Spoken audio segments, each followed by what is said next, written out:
Hello students, अनुवाद कार्य। आज हम नया विषय शुरू कर रहे हैं, अनुवाद कार्य। संस्कृत में आज हमने अपना नया विषय शुरू किया है, अनुवाद कार्य। देखिए बच्चों, कोई भी जब किसी भी वाक्य की कोई संस्कृत बनानी पड़ती है या फिर संस्कृत में अनुवाद किया जाता है तो वो वहां किस तरह से करेंगे, अनुवाद उसका किस तरह किया जाता है। तो देखिएगा, उससे पहले हमें कारक के बारे में पूरी जानकारी होनी चाहिए। देखिए, कारक कौन कौन से हैं और किस तरह से इनका प्रयोग किया जाता है, इनके चिन्ह कौन कौन से हैं। तो इस प्रकार से यहाँ पर क्या है, कारक। तो कारक में हम आपको बताएंगे कि देखिएगा,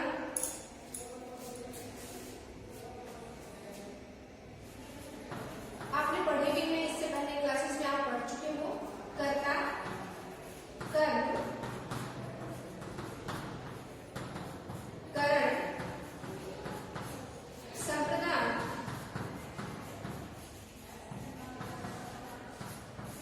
अपादान, संबंध,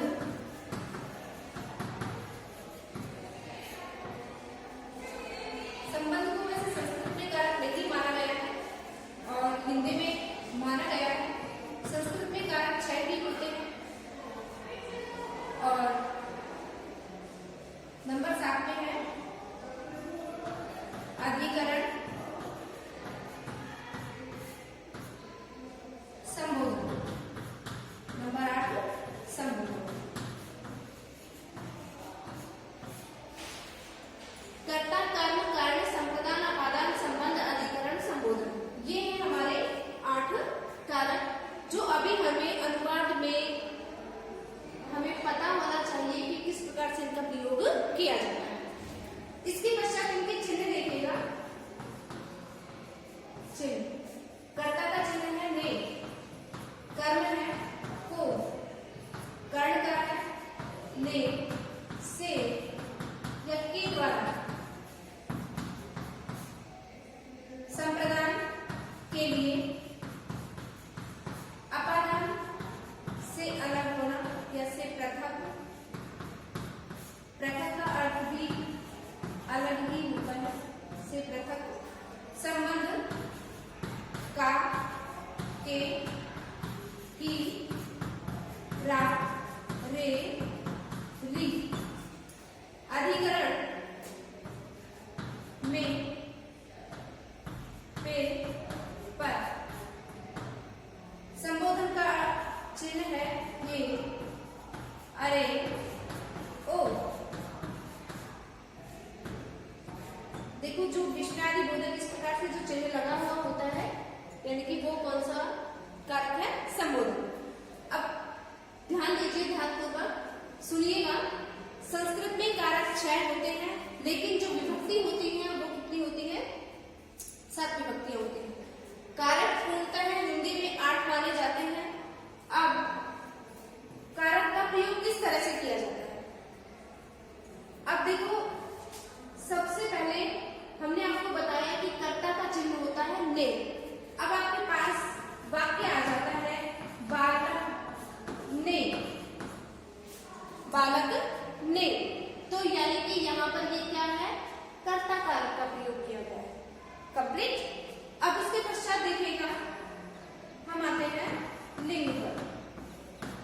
देखो, जब तक हमें इन सबके बारे में पूर्ण जानकारी नहीं होगी, हम अच्छे से किसी भी वाक्य की संस्कृत व्याख्या नहीं कर पाएंगे। तो कारक के बारे में आपको पूरी जानकारी होनी चाहिए। कारक कंप्लीट इस तरह से आपको चिन्हों के सहित आपको पता होना चाहिए। इसके पश्चात आता है लिंग। लिंग में देखिएगा क्या है कि संस्कृत और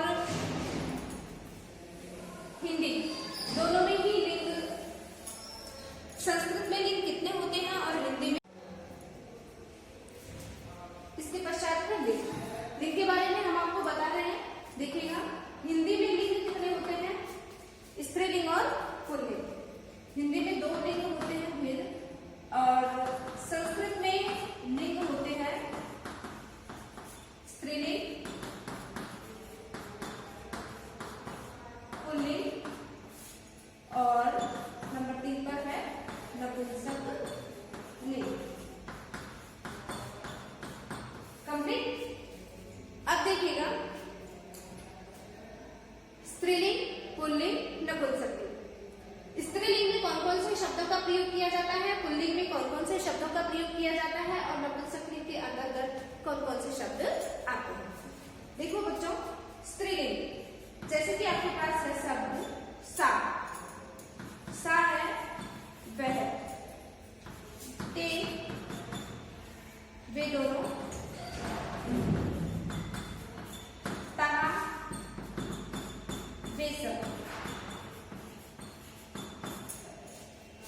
ये क्या कहलाता है?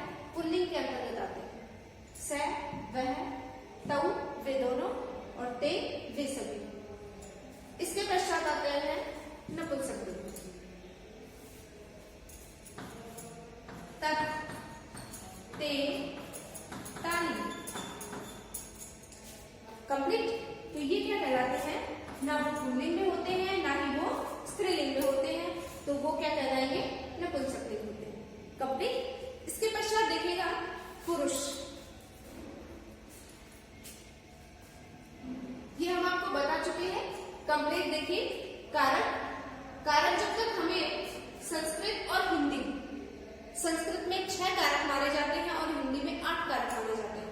कारक चिन्हों को कंप्लीट रूप से, जैसे कर्ता का चिन्ह है ने, कर्म का है नो, को, कर्म का है ने, से, के द्वारा, संप्रदान के लिए, अपादान से अलग, संबंध का की, रारेली, अधिकरण का है में, पे, पर, संबोधन है हे, अरे, ओ। तो ये हो गए कारक और इसी प्रकार से इनका प्रयोग किया जाता है चिन्हों सहित। अब आगे हम बात करते हैं पुरुष। पुरुष देखिएगा क्या है? प्रथम पुरुष, मध्यम पुरुष,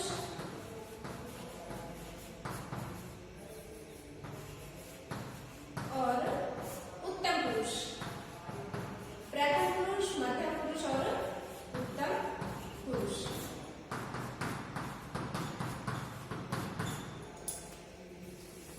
प्रथम पुरुष। प्रथम पुरुष के अंतर्गत क्या होता है?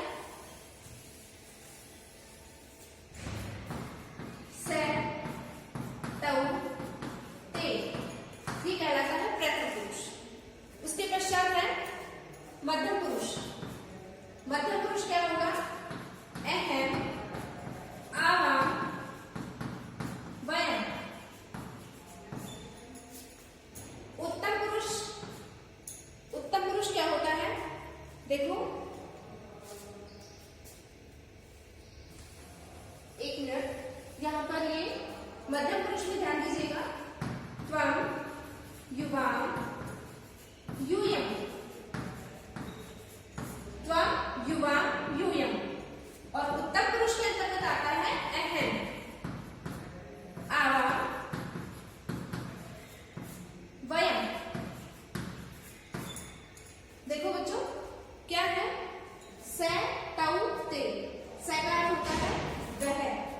सभी को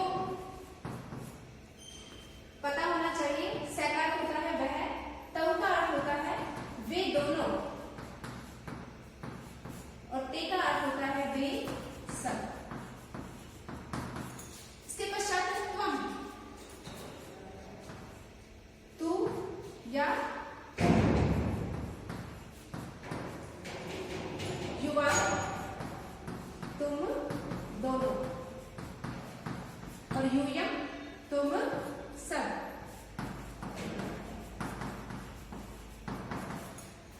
अहम, मैं, आवाम, हम दोनों। और वयम, हम सब। कंप्लीट। ये हमें पुरुष के बारे में पूरी जानकारी होनी चाहिए कि संस्कृत में पुरुष कितने होते हैं? 3। प्रथम पुरुष, मध्यम पुरुष, उत्तम पुरुष। प्रथम पुरुष से, तऊ, ते, ये प्रथम पुरुष के अंतर्गत आता है। मध्यम पुरुष के अंतर्गत त्वम, युवाम, यूयम। और उत्तम पुरुष के अंतर्गत होते हैं अहम, आवाम, वयम। अहम का अर्थ होता है मैं, आवाम का अर्थ होता है हम दोनों, वयम का अर्थ होता है हम सब। कंप्लीट। इसके पश्चात देखिएगा पुरुष के पश्चात अब दिन हम आपको बता चुके हैं। कारक हमने आपको पहले बता दिए हैं। कारक नंबर 2, दिन की जानकारी होना अति आवश्यक है। नंबर 3 पर होता है पुरुष, यानी कि पुरुष की जानकारी होना अति आवश्यक है। अब इसके पश्चात होता है नंबर 4 पर वचन। वचन भी क्या है कि देखो हिंदी में वचन होते हैं एक वचन और बहुवचन।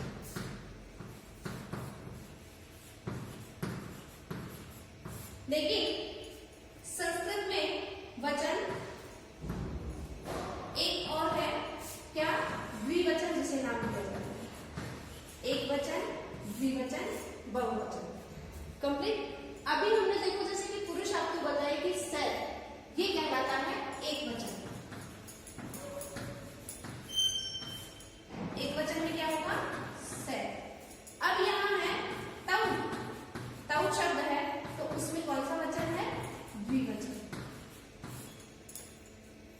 ते, ते शब्द में कौन सा वचन है? बहुवचन।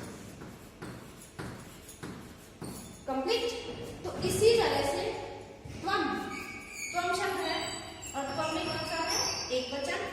युवा, दो के लिए जो प्रयुक्त किया जाता है द्विवचन, और अनेक शब्दों के लिए यानी कि वहां पर क्या हो जाएगा? बहुवचन, यूयम। कंप्लीट हुआ।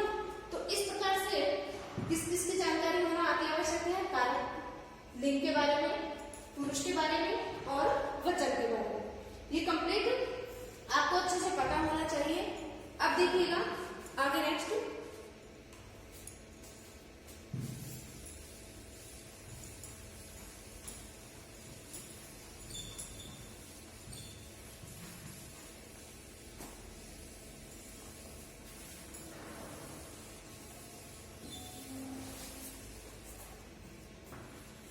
धातु। अब हम आते हैं धातु पर। धातु देखो जिसे हिंदी में क्या बोला जाता है? क्रिया। हिंदी में क्रिया बोला जाता है। जैसे कि पढ़ना एक क्रिया है और ये कौन सी धातु कहलाती है? पठ धातु कहलाती है। पढ़ना पठ धातु है। दौड़ना ये धाव धातु कहलाती है। जैसे खेलना ये धातु कहलाती है क्रीड, क्रीड धातु। कंप्लीट। तो इसी तरह से हंसना कौन सी धातु है? हंस धातु। इसी तरह से ये कंप्लीट धातुओं के बारे में हमें पूरी जानकारी होनी चाहिए कि वो प्रथम पुरुष, मध्यम पुरुष या उत्तम पुरुष, एक वचन है, द्विवचन है, बहुवचन है। इसके पश्चात आ जाते हैं लकार। लकार। अब देखो बच्चों, जैसा कि आप धातु याद करते हो, जैसे कि आपको बताया पट धातु याद कीजिए और आप करोगे लट लकार याद। लकार 10 होते हैं और आपके जो अनुवाद के लिए जो जिन अधिक लकारों का प्रयोग किया जाता है वो आपको बताए जा रहे हैं लट लकार। लट लकार का प्रयोग वर्तमान काल के लिए किया जाता है। मुख्य रूप से आपको याद होना चाहिए वर्तमान काल के लिए, अर्थात जो क्रिया अभी हो रही है वहां पर लट लकार का प्रयोग किया जाता है वर्तमान काल के लिए। उसके पश्चात है लंग लकार। लंग लकार का प्रयोग कहाँ होता है? लंग लकार का प्रयोग भूतकाल के लिए किया जाता है। लंग लकार का प्रयोग भूतकाल के लिए किया जाता है। इसके पश्चात है लोट लकार। लोट लकार का प्रयोग आज्ञार्थक। आज्ञार्थक का अर्थ क्या होता है कि जहां पर आज्ञा के लिए आज्ञा दी जाए वहां पर लोट लकार का प्रयोग किया जाता है। इसके पश्चात आता है दृढ़ लकार। दृढ़ लकार, दृढ़ लकार का प्रयोग भविष्य काल के लिए किया जाता है। भविष्य काल के लिए प्रयोग किया जाता है। दृढ़ लकार का प्रयोग कहाँ करेंगे? भविष्य काल के लिए। और भविष्य काल के बाद नंबर 5 पर आता है विधि लिंग लकार। विधि लिंग लकार का प्रयोग कहाँ किया जाता है? विधि लिंग लकार का प्रयोग कि हमें यह काम करना चाहिए, तो अर्थात चाहिए के अर्थ में विधि लिंग लकार का प्रयोग किया जाता है। कंप्लीट।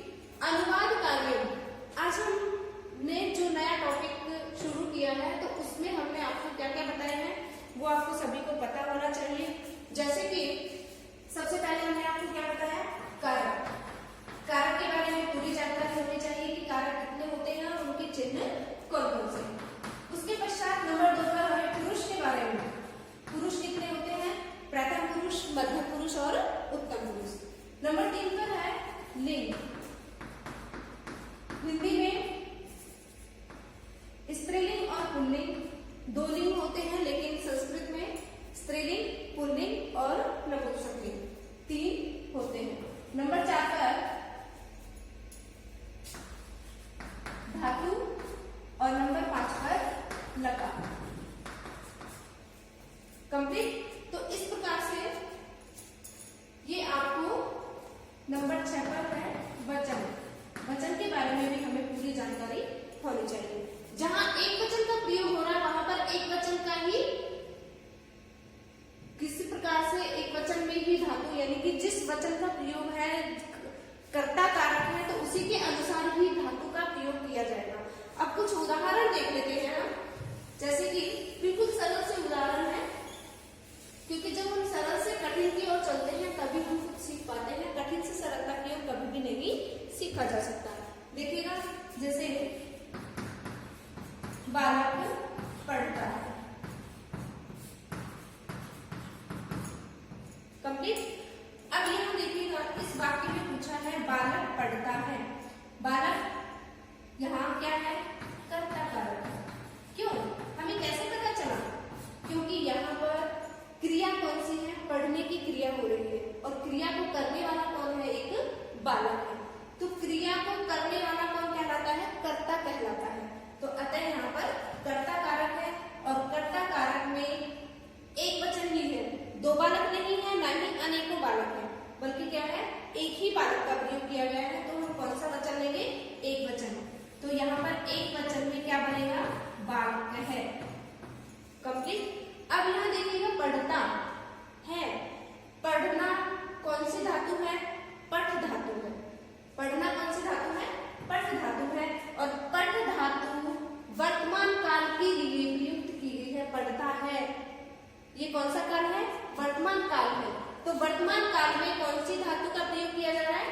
पठ धातु का प्रयोग किया जा रहा है, अर्थात लट लकार में प्रयोग किया जा रहा है। तो लट लकार में कैसे रूप बनेंगे? आपको इससे पहले आपको रूप हमने आपको बताए हैं, किस तरह से याद करने हैं। लट लकार में ये एक वचन है, यहाँ पर द्विवचन है, और यहाँ बहुवचन है। अब एक वचन के लिए एक वचन ही धातु का प्रयोग होगा। तो एक वचन में धातु शब्द क्या होगा? पठती। पुरुष में आपको जैसे कि बताया था कि प्रथम पुरुष, मध्यम पुरुष और उत्तम पुरुष। प्रथम पुरुष, मध्यम पुरुष, उत्तम पुरुष।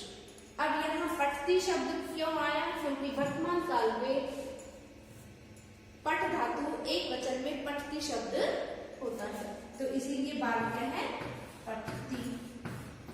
कंप्लीट। आगे देखो, उसी प्रकार से बालक हंसता है।